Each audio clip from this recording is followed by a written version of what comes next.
All right, let's get rolling.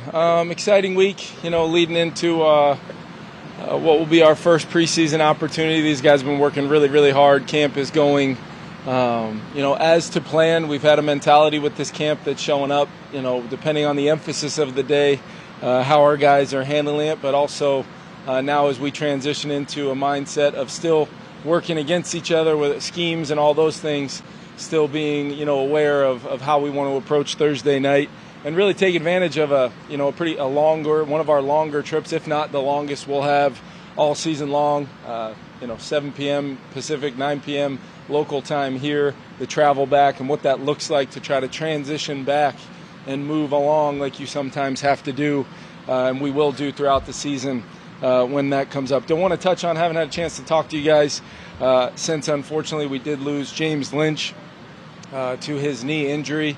A guy that all he does is do things the right way, and it stings whenever you lose a player anytime, but a guy that you've just seen totally committed coming back from his shoulder from last year. And as I told James, this is just another temporary little speed bump he will work through and be right back where he belongs sooner rather than later. In addition, we did make a roster move. We waived Cephas Johnson, and with those two roster spots, we added N'Keal Harry and Jacob Copeland, two receivers that we want to give an opportunity to compete, to see how they fit in with our group, and hopefully get them up to speed, within that receiver group, which, although we've had a couple of bumps and bruises here throughout camp, that room and that group is having a very, very nice kind of start to training camp, and want to continue to see that. Other injury updates I can give you. T.J. Hawkinson had battled a little bit of an illness our last time out practicing. He's working his way back from that. He will take part in the early part of practice today. And Andrew Booth will be a full participant. Lewis Seen, I'm sure you guys saw, got nicked up towards the end the other day in pads. He'll be a full participant. And then Tristan, Jalen, and Kane are continuing to work their way back in with a timeline in mind. And then I know we officially or unofficially released the depth chart today. The first one, while we're very much into the competition, right in the meat of the competition phase of training camp, I would not over-evaluate any one particular area. We got a lot of jobs guys are still fighting for, and we're going to allow not only our practices but joint practices and preseason games to play out before we make any final determinations. Yeah, I know you guys have talked a lot about how much receivers have to handle in this system. Yeah. How has Jordan handled it so far? I think, I know folks, don't get too fired up like I do about receivers' roles in the run game, so I try not to get caught up in the weeds with you guys sometimes, but I do appreciate you asking, because that's really been one of the highlights, really knowing he didn't really get to take part in a lot of things in the spring, seeing not only his ownership, but how about just his willingness versus this defense where you're going to sometimes not be always running at the best angles. You're going to have receivers willing to dig out, Harrison Smith and Josh Metellus and Cam and Lou and all these guys. So to see him not only willing to do that, but then physically and fundamentally to do it has been a real positive. Play a lot Thursday night? He will play. We're still determining what that looks like, timeline for some guys. But, yeah, I'm looking forward to seeing him get out there. You like receivers walking? Well, I know we're all X's and O gurus in the huddle here, and I have a lot of respect for that. But it feels like we tend to veer towards when the football's in the air, throwing and catching and route running and all that stuff. But maybe I am reading the room wrong. What about big tight ends, though? I'm curious about just using the bigger personnel and how you feel like implementing that a little more during this training camp is kind of working out with Josh and CJ. Yeah, it's been great. Josh, there's a reason why he's here. His versatility both in the run and pass game and his, effectiveness as a blocker is a huge part of it. You have to have everything in alignment when your mindset is what it is that our football team has right now, really on both sides. And Josh has brought everything that we had hoped as far as his ability to handle all kinds of different run schemes, and then how CJ plays into that, whether it's Josh and another tight end or potentially Josh and CJ or one of our other tight ends in the game. Just the versatility, and you guys can probably see it. We're just able to do a lot more, cover up a few more gaps, not leave ourselves susceptible to, negatives when we can control it, and continue to build on that as we go. Good question, though, man. So I know the regular season's a ways off, and I'm working on a little division race preview. So last year you guys win 13 games. You win the division by 4 games over Detroit, but a lot of these national media outlets early on are picking the Lions to win the division. What's your reaction to that? And do you ever use something like that as motivation? What's your philosophy on that with the players at some point in the season? I think if you need things like that, you're probably not putting things together the right way. And look, Detroit, I get it. They finished the season really, really well, really strong.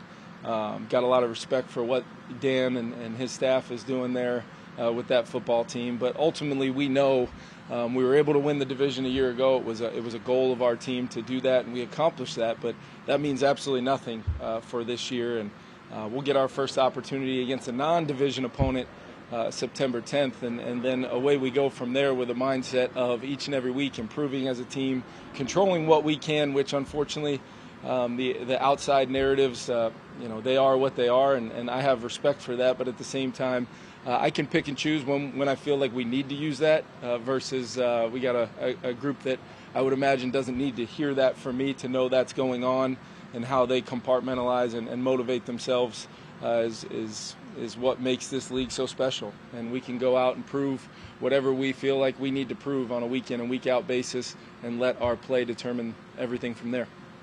James' injury, just what have your impressions been of that interior D-line group as a whole? Yeah, I think I think about Dean and Harrison and Tonga in the middle there.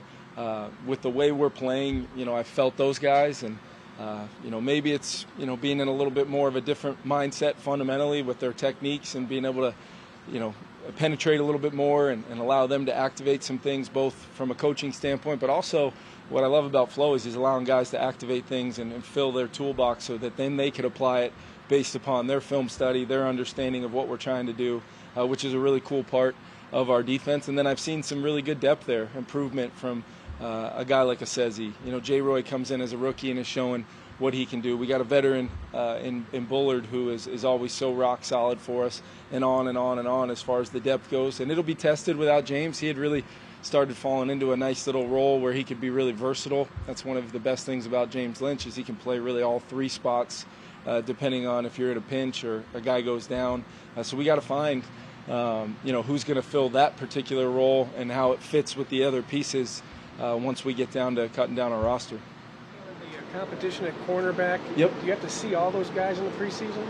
I think for me, we'll gauge it as far as throughout the joint practices and things. But I definitely want to see some guys play, as far as younger guys that are really off to great starts in training camp, and that's across the board in that room.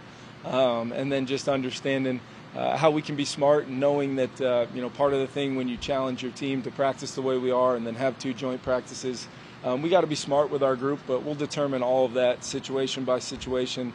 I'll get with Flo and Hat and just see what do we need to see from a standpoint of allowing these guys to have the complete case for not only making the team, but the guys that we're really looking for to define roles. When, as you guys know, we're playing a lot of personnel groupings, we're doing a lot of different things. We can really carve out nice roles for a lot of people.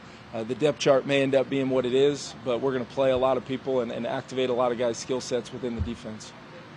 Younger guys, when you look at this roster and you look at wide receiver, defensive backs, and you look at experience, there's a lot of R's, a lot of 1 and 2. Yeah. How much pressure or whatever expectations to put on the staff and the organization, the development piece of this? Because you have a lot. Yeah, I don't necessarily think, as far as depth goes, that's an outlier within the NFL. I think there's a lot of teams trying to develop. That's a huge word here. How can we put these guys in game-like situations out here and in the preseason games to really find out where they are in their road to what they're going to become as NFL players? And the receivers and DBs, they tend to be, especially the younger guys, tend to be really talented and have certain skill sets that they're here for a reason. But at the same time, you want them to develop as a complete player, and that's what a guy like KJ Osborne has done from the time he got here till now. That's what we hope, continues to happen on the defensive side with, a Caleb and Booth and even Mekhi as a rookie, where we can truly see how all those pieces fit. But each guy is kind of, on their own path, and they control ultimately where that goes. But yes, coaches, I challenge those guys on a daily basis. What are we doing to not just talk about development, but make it a point within our organization that it's a foundational thing that we all live and breathe?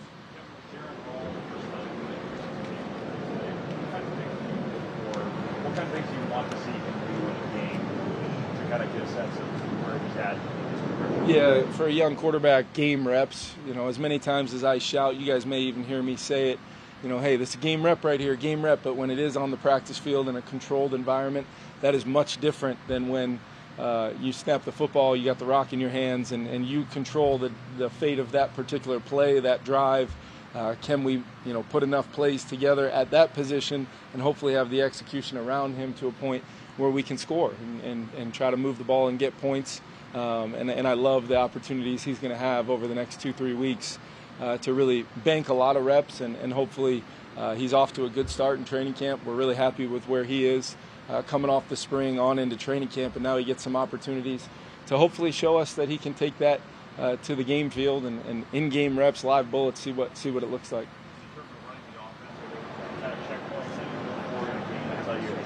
Picking this up on the pace that he needs to. Yeah, because I think it helps too because of the preseason menu.